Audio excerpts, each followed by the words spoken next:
SharePrices.com.au studios, I'm CJ Dore.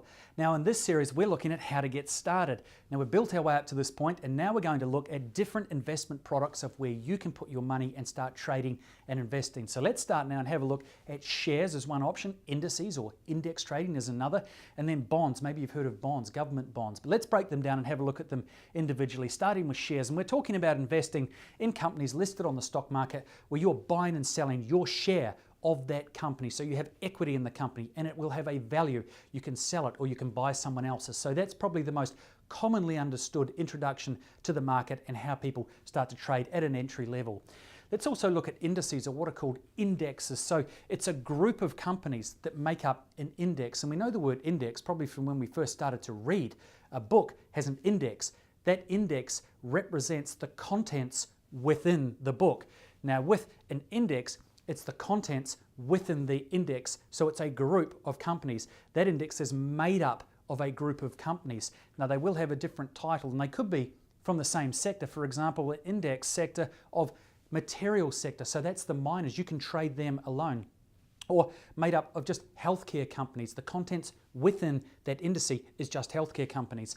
Or the ASX 200. So that's what's called the benchmark index here in Australia. When you hear in the news that the market was up 100 points or down 50 points or up 35 points, it's talking about the overall performance of the ASX 200, the performance of the 200 companies inside of that index. That index is made up of, the contents is the top 200 companies by way of market cap or market valuation, the biggest 200. So there's an example of how an index works. It is the contents within a group of companies. So let's look at bonds now. We know bonds probably through government bonds. Now how does that work? Or treasury bonds, or what is nicknamed T-bonds. So it's issued by an institution. They'll have a bond issue and say, we're offering up these bonds for you to invest into.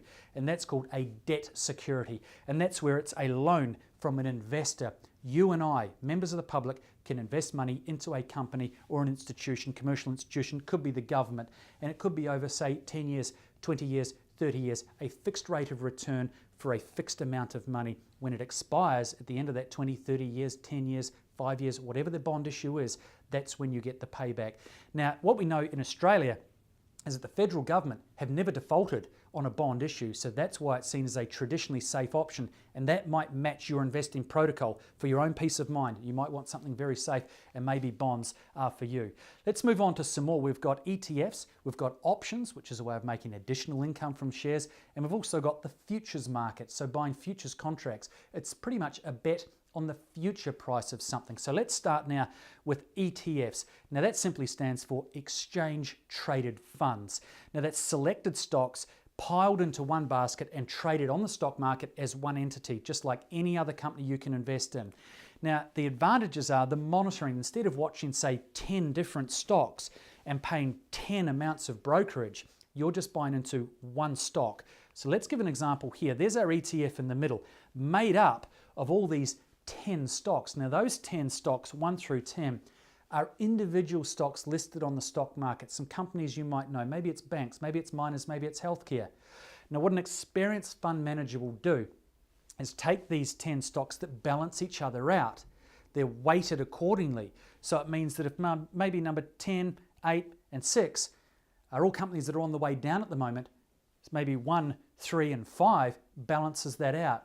So it's almost like an index where you trade a group of companies, but these are companies made up and traded as one company on the stock market. So you're only buying one listed entity, and that is that one stock as an ETF, becoming very popular, maybe something that takes your interest there.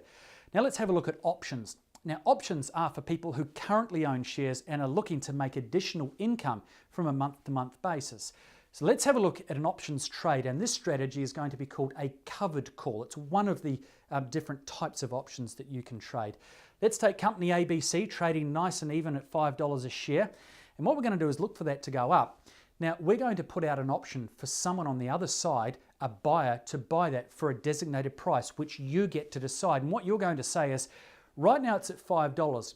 Now, not knowing where it's going to go or how high it's going to go, if it got to say $5.50, I would be willing to sell that to someone who's willing to buy it. Now, that would be a 10% increase, and that might be part of your protocol. So on the other side, we need a buyer. Now, in Australia, options expire on the 28th day of the month. So what we're going to do is have a buyer who's a bit of an entrepreneur, a bit of a bargain hunter on the other side, and they're going to want to say, yep, I'll take it off you if it hits $5.50, and that's going to be the agreed strike price. So what it means is they have the right, but not the obligation to buy it off you for the designated and agreed $5.50. They will want it to go up higher. They'll want it to go to $5.60, $5.70, maybe $6. But remembering, the only thing they have to pay you is the agreed $5.50. But to do that, they have to offer up a premium. Now, it's either going to go one way or another, up to and including the 28th day of the month. It's either going to hit our strike price of $5.50 or it's not. Now, if it stays under, guess what? You get to keep the premium, plus you get to keep the stock. Now, the premium's a little insurance policy that's put up by the buyer because they're taking a punt that they want it to go as high as possible. So that's where the risk is for them. So if it doesn't hit the strike price, you get to keep the premium. You collect that and you get to keep your stock and keep trading it. Now, it might go down in future, it might go up, but you might like to do that again next month based on the $5.50 price looking to go higher. There might be someone on the other side who says, what about $6? Can we agree on that? Same process happens again. So there's a nice option for you, but perhaps after you've got comfortable with share trading. Now let's have a look at futures, and we're talking about trading commodities, and some of those are gold, oil, wheat, cattle, for example. But let's have a look here at wheat, and let's talk about a wheat farmer in Australia. And here's a good golden crop. Look at that. Blue skies, happy days. Now in that 6-month period, we're expecting it to be a harvest. The harvest is going to be due 6 months from now. Now, the farmer's expecting an income of $1 million for that crop, and it looks a good crop too. But what about if something happens? What about flood? What about currency conversion? What about if we're not such an attractive option to be exporting from, or importers just don't want to be part of what we're offering? So what we're going to do is get into the market, and you're either going to be a hedger and hedging your bets or speculating. Now, in the case of this farmer, he's going to be hedging his bets. Now, he knows he's got $1 million crop due in 6 months, but anything could go wrong, like a flood, might be wiped out. So what he's going to do is he's going to lock in $850,000 for that crop. Could have got $1 million, but a little insurance policy. If someone wants to offer me $850, I'll take that. At least I know what my crop's going to be and what I'm going to get in 6 months from now. Now, on the other side, you've got a speculator, and they're a bargain hunter, just like those options we were talking about. The bargain hunter will say, well, I'll give you $850, given my confidence, thinking that it will be worth $1 million. And if it is, and I do get to buy it off you for $850, but it's worth $1 million, how's that for profit? So that's what it's all about, speculating and hedging bets about the future price of something. And that applies to gold, oil, palladium, silver, maybe pork belly. There's all sorts of options that you can trade when you're looking at the commodities market and futures contracts. So maybe one of those has caught your attention, part of the different investment products in our series on how to get started. But if there's anything we can help further with, or you want more advice on any of the things you've seen, get in touch, info@SharePrices.com.au. As for now, happy trading. I'm CJ Dore from the SharePrices.com.au studios.